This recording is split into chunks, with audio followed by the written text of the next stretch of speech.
Good morning, good afternoon, and good evening. This is Energy Speaks Back, powered by B2B Energy. My name is Paul Webb, the founder of B2B Energy, and I'm also your host. And each week I bring to you energy experts from around the world. This is episode 184. Our purpose, as always, is to provide a good understanding of energy management knowledge from around the world, which is available today for us to deliver savings that impact on our planet.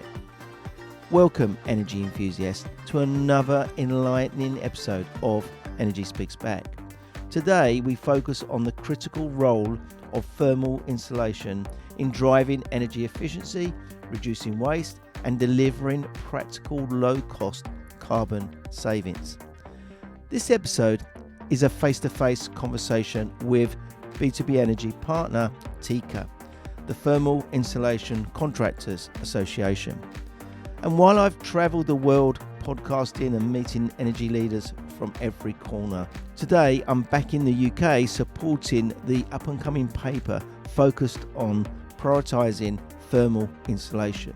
So without any further ado, let's talk about prioritising insulation with Chris Ridge from TICA. Good morning, Chris. How are you today? I'm fine, thank you, Paul. How are you? I'm very well, thanks. You have a good journey down? You've come down by train? Yes, I did. Yeah.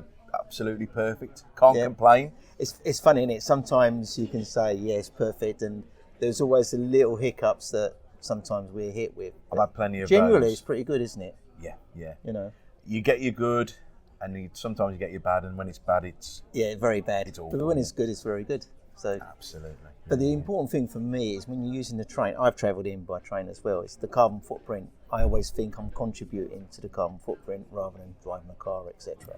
Yeah, so we actually look at that at TICA as well, and we actually we take the data for when people have travelled. Particularly London is an important place for us to be at. Yeah. So we take all that into account, and we look at that and we compare it to the car journeys, and I guess it's what a lot of businesses are trying to do now. Yeah, brilliant. Yeah. So we have met before. I've spoken loads of times. This is the first time we've had a face-to-face. So it's great to have the face-to-face as always. It is. So we've met before. We've been talking about your role as an organisation and as an individual. So just for the benefit of our audience, can you give some background to you personally, and then we sort of migrate into your business and what you're doing? Okay, yes, yeah. So I've been at TICA, the Thermal Insulation Contractors Association, for it'll be 5 years actually this summer. So that has gone very quickly. I've got a background in the thermal insulation market. So just for clarity, because we do get asked this a lot, when I talk thermal insulation, I'm thinking pipe work, duct work, and vessels and things like that. So not your structural insulation, but very much around your building services elements. Yeah. So my background was in manufacturing of those kind of products before that, and then go right back to the beginning when my first real job after school was working for the Midlands Electricity Board. Right. And actually, because with that accent, you're from the Midlands, aren't you? Oh, yeah, there's no.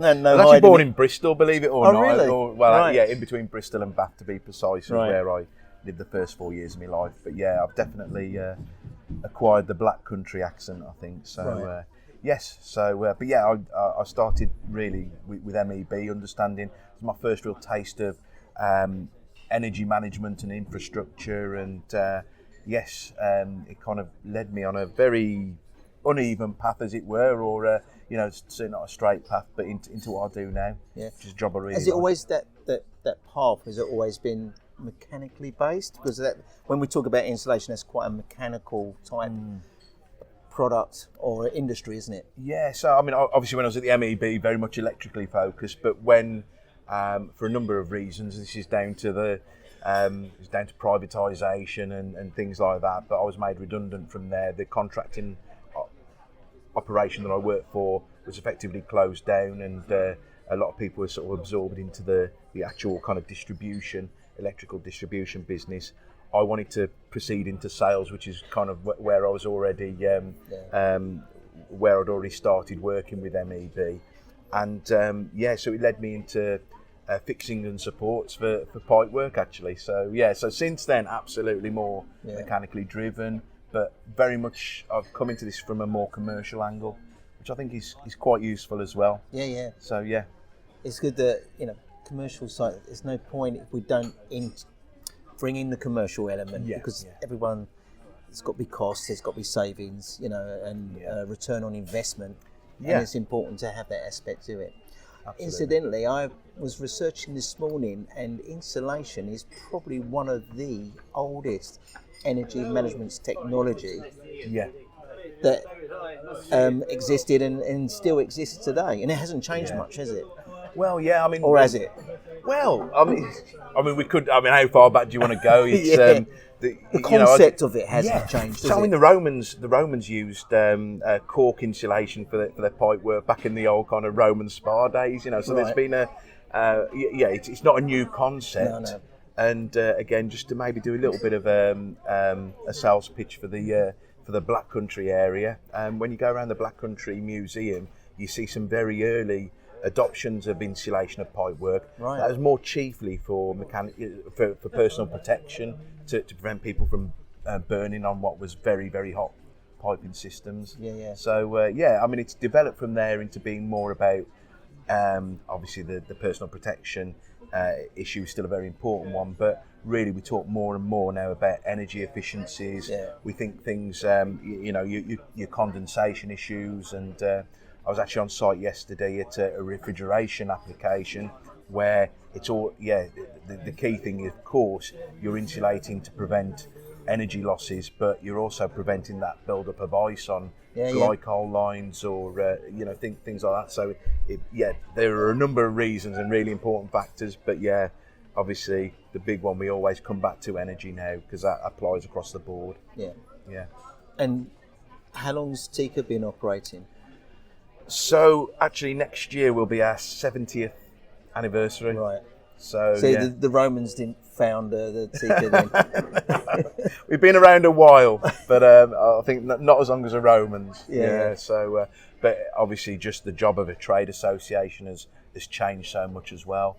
And so what TICA are now compared to where they were 70 years ago, and what started that, some real key basic principles we've always held, but obviously there's a lot of modernisation that has happened as well. And even since I've been there, it's a real, you can feel the change.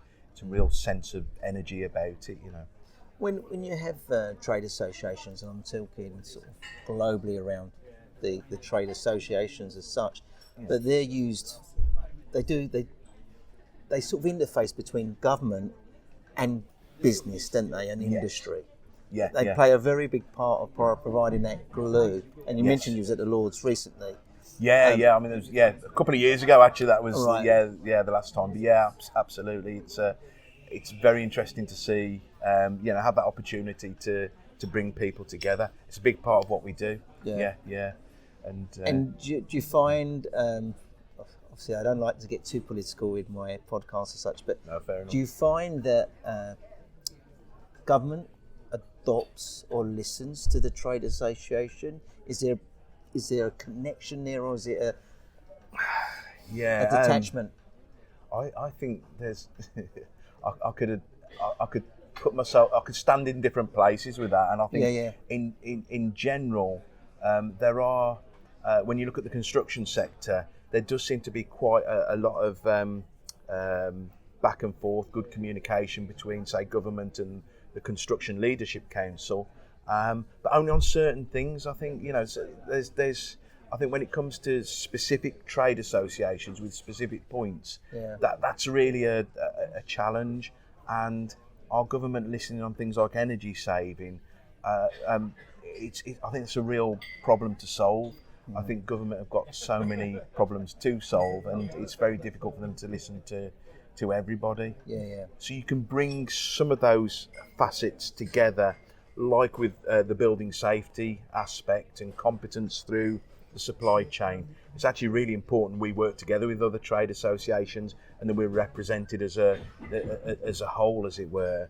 But then actually breaking that down into something so specific like thermal insulation and the energy saving and financial savings that could be made, we kind of, to a certain extent, we have to take that route ourselves, and it can be a bit lonely, I think, in that respect. Yeah. So And then so you're using different vehicles to lobby government and to share knowledge back. And one of them is you've written a paper, haven't you, recently? That's right. Yeah. So we're under development with that. We are very close to releasing that. So whether or not the podcast is released before or after that, but maybe it could be wonderful timing. And the idea with that is it's really laying out a position with a lot of data and information to back up why thermal insulation is such an important part of our national decarbonisation effort. And I think particularly with things like the industrial sector, it's really important. One of the things about it is it's such a all-encompassing document that what we will be doing is breaking this down again. How do we make it easy for government to take aspects of this and actually run with it? Well, maybe what we do is the white paper covers so many different things, but actually we can do some asks, and maybe break those down. So what we want to do first of all is a call to action, along this is happening Europe wide, by the way. Right. A call to action to actually implement a minimum energy rating for thermal insulation and adopt a minimum rating of C for industrial applications. Now, that's already having success in other European countries, and when we look at the challenges our industrial sector have, I think we're not helping that sector enough. And I think something like this, if it's done with the carrot rather than the stick, could be a really powerful thing. Do we enter into that conversation where I then said earlier, didn't I, it needs to be more of the carrot? Yeah, I think it does. So it helps us see in the dark, but we won't go down that same rabbit hole again.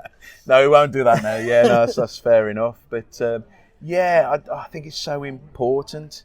There are so many ways that we can save energy, but this is really what using the government's own terms about having no regrets solutions or low regret solutions.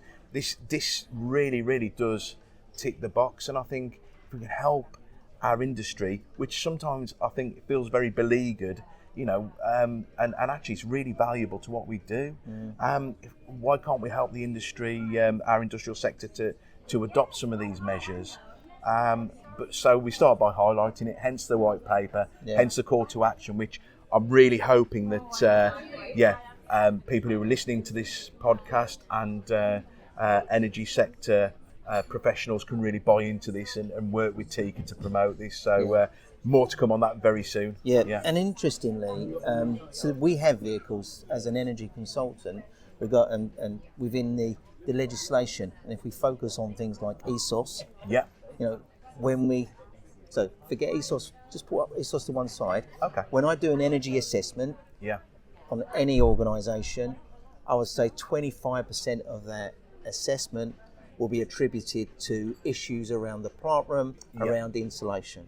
Okay, whether we're going to put lagging on, additional lagging, whether they've taken lagging off or there's a decay in the lagging, or there's pumps or valves where the laggers are put up to the valve but they've never done the mat. There's always a cost element of it. So as I say, 25% of my energy assessment could be attributed to insulation. So taking that, bringing in ESOS, think of all the energy opportunities that could be impacted by all these organisations. Well, this is one of the things I did want to cover, because I attended an ESOS presentation carried out by an energy management company recently, and it was sort of broken down into all the different things that can be done to help an industrial consumer, and thermal insulation wasn't mentioned. I'm thinking, why isn't that? It was just in like any other stuff on the sort of the pie chart, and I'm thinking the any other stuff was like about 40%. I wonder how much of that was actually thermal insulation on its own. But then people talk about, it's things have a smaller impact, but everybody gets a bit more excited about it. It's a bit shinier, and so that's really crazy frustrating. Because I find insulation cost to the payback, the return on investment on installation alone is a lot higher. Yeah. So why not? I would have. It's a given for me. Always valve wraps. You know, and I know the payback on it is significant, and the charge of it is less. There's a little bit of sort of technology, not technology, but sort of time, you know, measuring the valve or whatever. But that has become easier now, because if we know what the manufacturer of the valve is and the sizes, etc., there's pre-made stuff, so that should be easier. So I think what's happening for me, this is looking from the outside. Right. Okay. You guys are doing your bit. We're doing our bit. But unfortunately, we're a bit all lost. Yeah. And this is why I wanted, this is why I was very keen for you to join our group, and very keen to obviously keep our conversations going. Yes. Try and bring it more closer together. I think that's really important. Absolutely. Because these opportunities is, as I said, 25%. I can guarantee every time. And you talk to my colleague, I'm always mentioning him on my podcast, Jeremy Carter, who's out there with our thermal cameras. We're picking up all these opportunities, Yeah. No, absolutely. I think it might have even been one of Jeremy's posts that first sort of brought me over to you. And I could see it was refreshing for me to see a real passion for these coming from the other side, as it were. Obviously we represent professionals that are fitting, measuring, cutting, fitting insulation, the cladding that goes with it, and obviously a lot of them actually manufacture their own valve jackets and things like that. But we could talk about the response to the demand, as it were. But what's driving the demand? Because we know it's a ready-made solution, and there's some really clever ways of actually representing that as well, like tip check, which the EIIF, the European Industrial Insulation Foundation, that the software that they market, it's really impressive. So there's whether you want to how far you want to go, how far a client needs to maybe prove the payback periods and things like that. It's all there and ready, but it's that lack of supply into the market, really. It's so frustrating, because we know it really is a virtuous circle of what we could do. So do you collaborate with other trade associations? For instance, we had Esther, didn't we? Do you ever deal with them, or Energy Institute, or CIBSE? So CIBSE a little bit, the main ones we do collaborate with are other real sort of trade-specific associations. So not your your chartered institutions and such like. So BESA, the Building Engineering Services Association. Right. We really kind of hand in glove with a lot of what happens there. This does kind of work back to the competence hierarchy through the supply chain, which is driven by the Building Safety Act.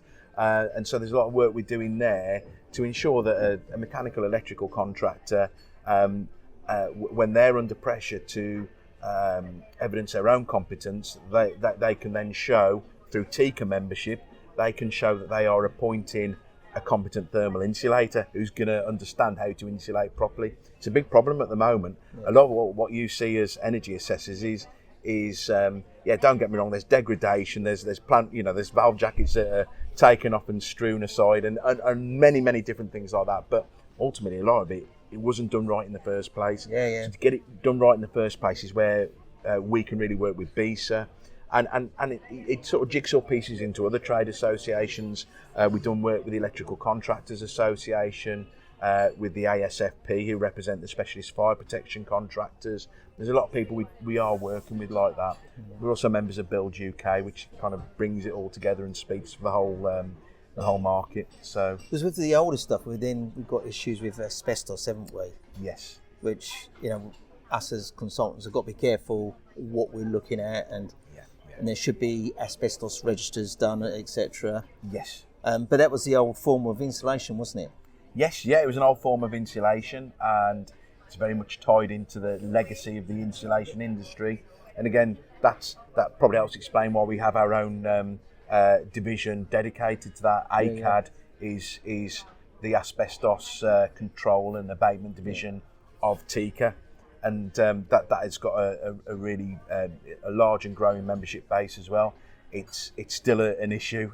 Yeah. It really is. So yeah. What is the you've got like a theme of the paper, haven't you? Yeah. Something about the roof.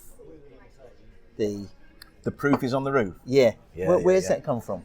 Don't tell me that wasn't already lodged in your head. It's so easy to remember. It is, but I just wanted you to explain it. Yeah. So no, it's So that was actually a little bit of it's a collaboration with a gentleman called Lawrence Leask, who is coming out from similar background to yourself, but more from the air conditioning background. Really noticing everything that we notice around. Well, why isn't I'm going up on a roof to check the air conditioning system. Why is all this thermal insulation failing? Why aren't people installing the correct products that are suitable for external applications? And it came to me after actually it was a collaboration with Sibsy, an article I did with Sibsy. Right. That he read. That brought us together, and he was like, "Well, you're TICA. What are you doing about this?" I said, "Well, that's a very interesting point, because that element there, the air conditioning, refrigeration element, commercial insulation, is not done by the thermal insulation contractor. It's done by the air conditioning contractor.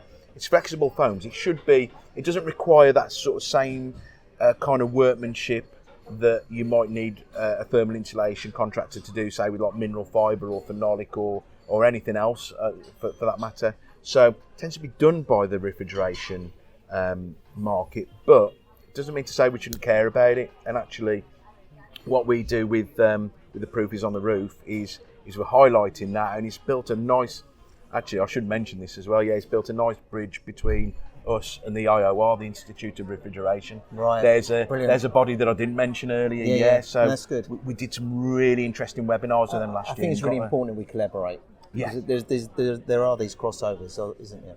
Absolutely, and we, as TICA, we can't do this alone. When you think about it, we're a fairly small trade association.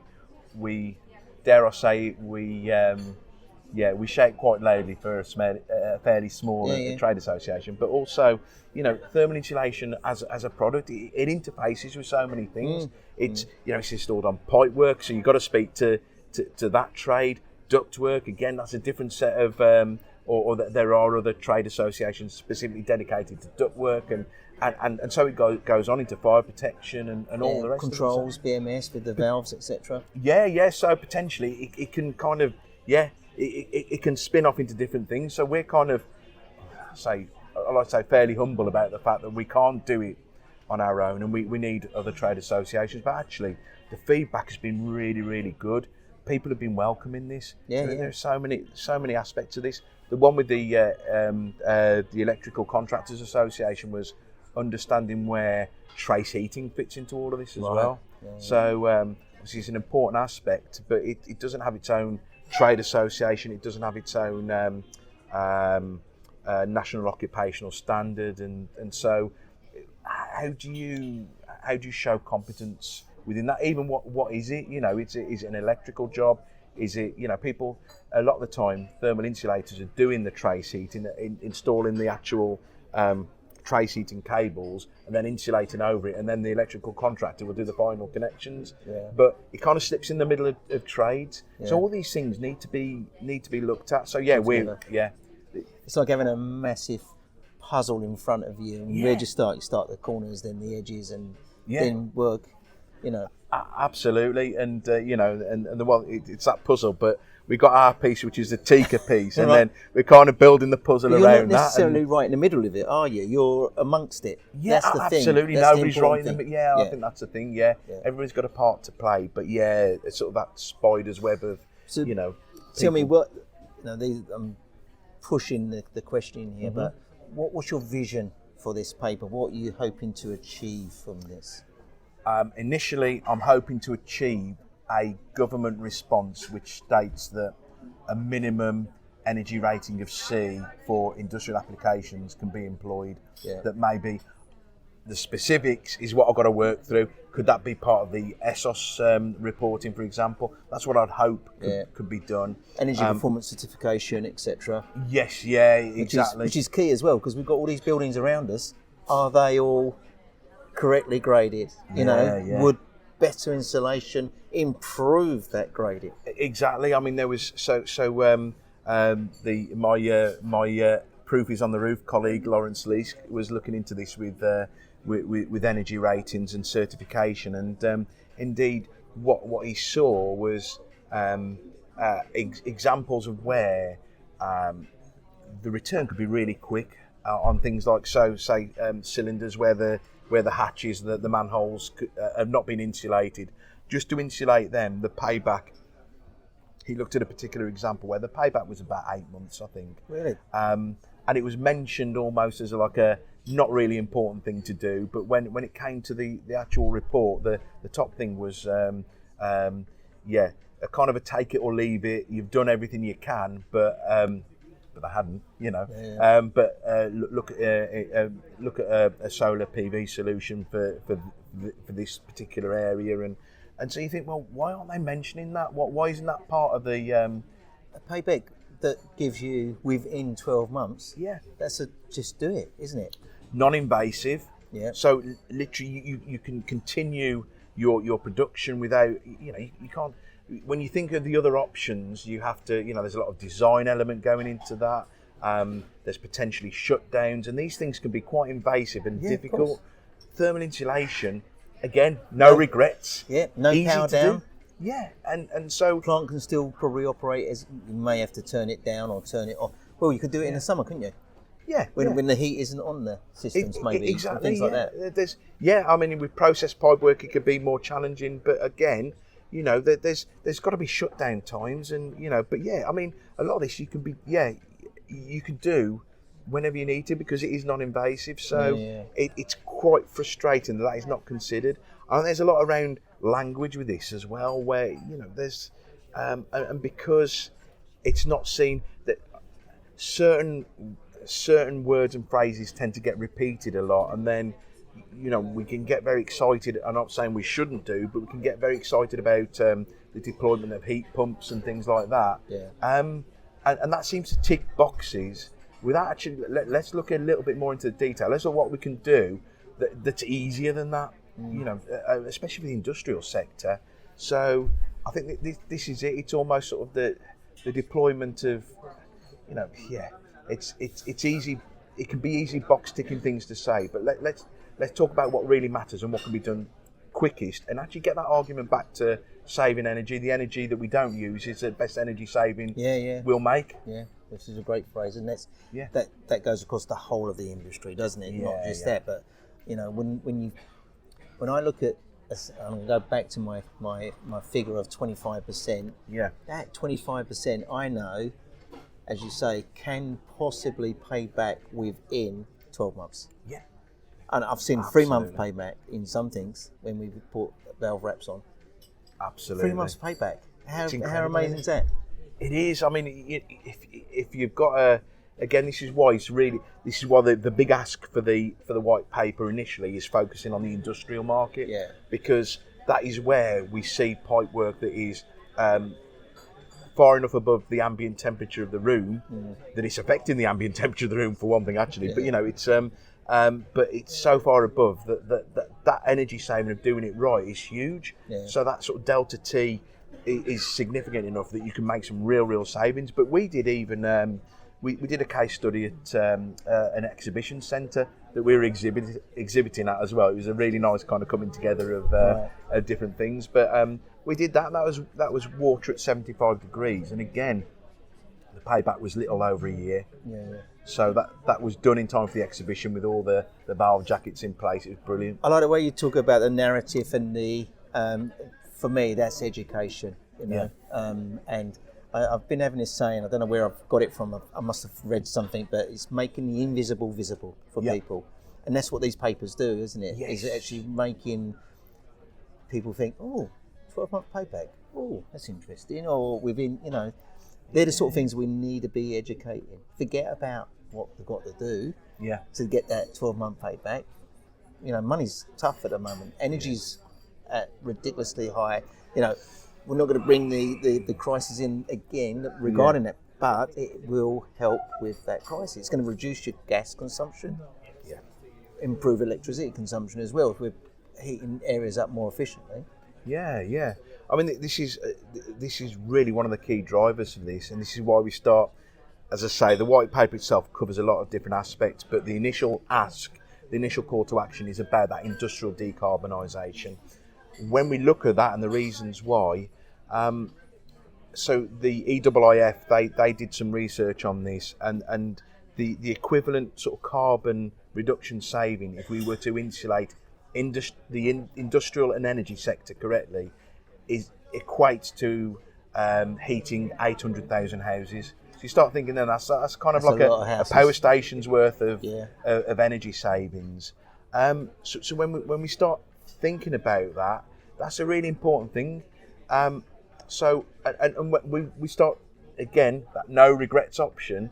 What is the downside? Let's talk about the upsides and that kind of circle. Well, if we start with the fact that we are making, if we do this, we can make our industrial sector more competitive. And that's not just competitive amongst their own, within their own nation against their competitors within the UK. That's more competitive on a global stage. We need industry in the UK. Energy security is part of national security, and that national infrastructure of having some industry onshore here is an important thing. So make that more competitive, reduce carbon. That reduced carbon is potentially enough if we can do it. That's again, we're talking a power station's worth of infrastructure that we can improve. So why wouldn't we do it? So the UK PLC can potentially save enough energy. We know with all the drivers towards, for example, data center employment, we are struggling to deliver on the infrastructure we need for our country as it is. So why not make these reductions where we can? What is the downside? Well, again, the upside that we don't talk about enough, which I should be proud to, is it's actually more work for people that are trying to do the right thing. Energy assessors, for one. This is an important message for the energy assessors to bring to the market. Also, our own members of the thermal insulation contractors. They should be busy between now and 2050 or whenever we can get this done by. All this latent energy loss that we have that can be solved by insulating. We should have people employed in the trade just doing that and bringing that up to standard. And so it's a circle of all, everything's good with it. I'm going to add one more thing to that. It's going to also help with training and education for new people coming into the industry. So possibly school leavers that can come into this industry straight from school and make a difference. It's actually a really interesting thing you've picked on there, which is what we do as a trade association to try and encourage that. So I actually did I did a careers fair at my local college, Dudley College, earlier this week. Right. And obviously we're looking at apprentices for the future. We need more. We're training at the moment at TICA House 200 apprentices a year. Wow. That's brilliant. That is almost to, bearing in mind that the ageing workforce is well known within the whole construction sector, and we kind of share a little bit of that as well. We can work out that is roughly, it's almost getting to replacement levels at 200. We need to push a little bit more. If we can get up to 250 apprentices a year going through centre, we can probably get to slightly surpassing the replacement levels then. So that's really important. So actually going out and doing these kind of careers fairs is quite an important thing. But there's kind of these little knock-on effects as well. Because what we do, we set up a pipe rig. It's actually like an electrical heating element in the shape of a pipe that we set up in a rig, and we have our thermal camera, and we turn this rig on for a while, so it's exuding some heat. And then people coming over and say, "What's that?" Okay, well, let me start with this. Hand them the thermal imaging camera. They have great fun working out where the hot spots on their friends and colleagues are, and well, guess what? Hopefully all your thinking's in your head anyway, and that's going over time at the moment. So there's more heat coming from there. That's why it's important to wear a hat in the winter. Right, okay. Let's look at this frame here. Where is the heat coming from? It's from the uninsulated part of the element, and it's so simple. But I guess it's an example of where kind of the physics of what we're doing is really, is really important to convey as well. So And our apprentices do work with the thermal imaging cameras as well. Just give them a step into your world a little bit, really. Help them understand what is driving all of this. We've talked about this paper and the positivity around it. Yeah. Where are the roadblocks? Where's the areas where you're going to, where you think your challenges are? Yeah, I think, I'll be honest, I think it's getting government to understand and to listen, because I do amongst all their other priorities. Yeah. I mean, you can see that it can work, by the way, Paul. So, for example, on the heat network market, you can see there's been some real joined-up thinking with the standards that are being deployed, because they've experienced the issues, the issues around heat networks and the occupant kind of experience with energy bills and overheating corridors and things like that has made it a real national priority to get that right. So actually the insulation specifications are really strong, and the HENTAS, the Heat Network Technical Assurance Scheme, is, you know, that is currently under the technical standard for that is currently under consultation. But effectively there are some things that have been put in place to make that specification really strong for thermal insulation. So we can do it when it's part of something that's already happening and things like that. The difficult thing is, and you know, is getting it into a manageable chunk that it can be inserted into something that you know, something maybe on the government industrial strategy, but it's getting through to the right people. You know, I mean, I've written to the Carbon Trust and people like that. How do I get them to notice this and care? Yeah, and put it up their priority list. Exactly, and I'm sure they've got a lot of different concerns, but it's kind of, how do we do that? And that is the biggest challenge for me. And I think that's why we need we things need like this podcast to educate. We need people like myself, we need people who within our network that can drive this forward. Somebody other than me telling people that 25% of what can be changed is around the thermal insulation aspect, and that's huge.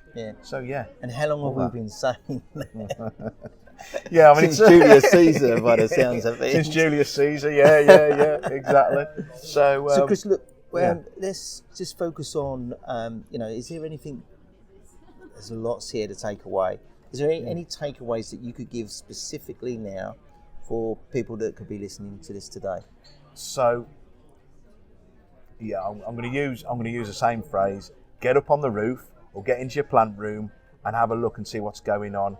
There is nothing better than actually getting that visual experience and that feel. You know, you know when you walk into a plant room when there's problems with the ambient temperatures, and you can pretty much work out, you know, that there's ways of very much experiencing what the problems are. So it's not a theoretical exercise. It's a real world thing. So we should be encouraging people to look at their existing stocks and actually say, what are we going to do? Forget the paperwork element of it for a second.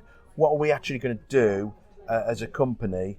We could talk about what is initially cost free. At least have a look and then decide what you're going to do. Then there might be a more rigorous sort of piece of research you need to do around reporting. Some of it is free, because a lot of the times that 25%, I'm not going to give a percentage, but I've seen the lagging on the floor. When I could have just picked it up and put it back again. That's a really good point. There's a zip. So in all of this, there's a zero cost, there's a medium cost, and there's always a capex cost. But the zero cost, medium cost, and the capex cost can all be paid back, have a return on investment within a 12-month period, which is significant. It's, as I said before, it's a just go and do it, isn't it? If we could get the maintenance engineers who are actually focused on these energy savings, to talk to the people involved with the capex and everything else, and come to sensible decisions about that. I mean, the evidence is all there.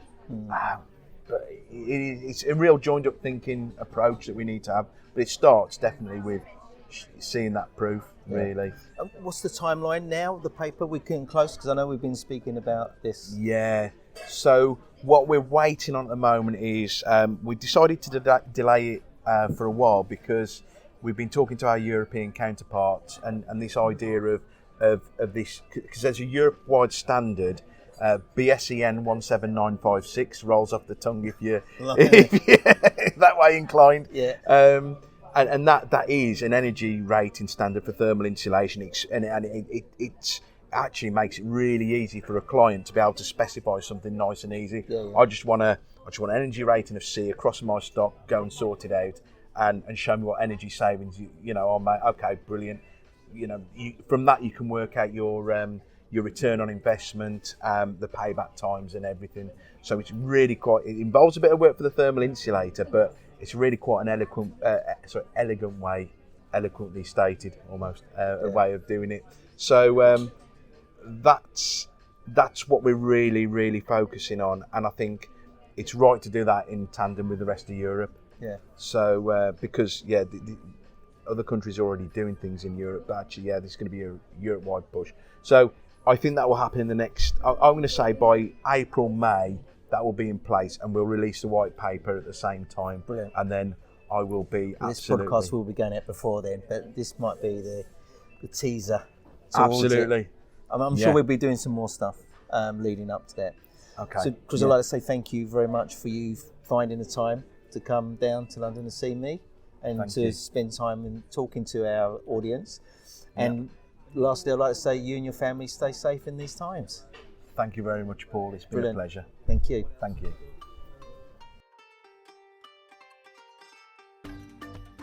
Thank you to my guest for joining me today on Energy Speaks Back.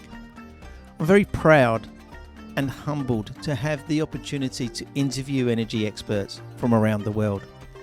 And I hope you found today's episode of value. Please don't forget to listen to the previous episodes. They are full of insights to help you make real impact on energy efficiency. And remember, those tiny changes that we make today can bring us profound savings in the future. Together we can drive change and make a difference. That leaves me with one more thing to say. You and your family, be safe in these times.